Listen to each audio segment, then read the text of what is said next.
జీవనజ్యోతి రైతు మార్కెట్కి స్వాగతం. ఈరోజు రాగుల ద్వారా లడ్డూలు ఎలా తయారు చేసుకోవాలో చూద్దాం. రాగుల ద్వారా చాలా హెల్త్ బెనిఫిట్స్ ఉన్నాయి. అవేంటి అంటే ఎముకల దృఢత్వానికి, స్త్రీలలో పాలుత్పత్తికి, జీర్ణశక్తి తెచ్చుకోవడానికి అండ్ పెరుగు క్యాన్సర్ బారిన పడకుండా ఉండడానికి ఈ రాగులను తీసుకుంటారు. అలాగే ఈ వేసవి కాలంలో రాగుల ద్వారా జావ చేసుకుంటారు, చాలా మంచిది. ఈరోజు రాగి లడ్డు ఎలా తయారు చేయాలో నేర్చుకుందాం.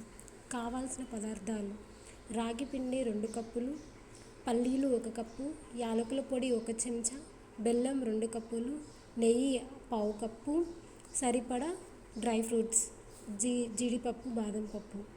తయారు చేయు విధానం: ముందుగా ప్యాన్లో కొద్దిగా నెయ్యి వేసి రాగి పిండిని దోరగా కొంచెం లైట్గా వేయించు పక్కన పెట్టాలి.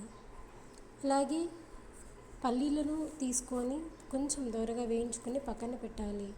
అలాగే బాదం పప్పు, జీడిపప్పును కూడా దోరగా వేయించుకొని పక్కన పెట్టుకోవాలి.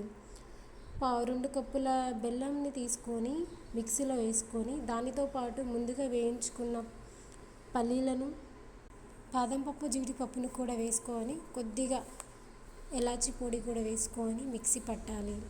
దాంట్లోనే ముందుగా వేయించి పెట్టుకున్న రాగి పిండిని కూడా వేసుకొని మరొకసారి మిక్సీ పట్టుకోవాలి.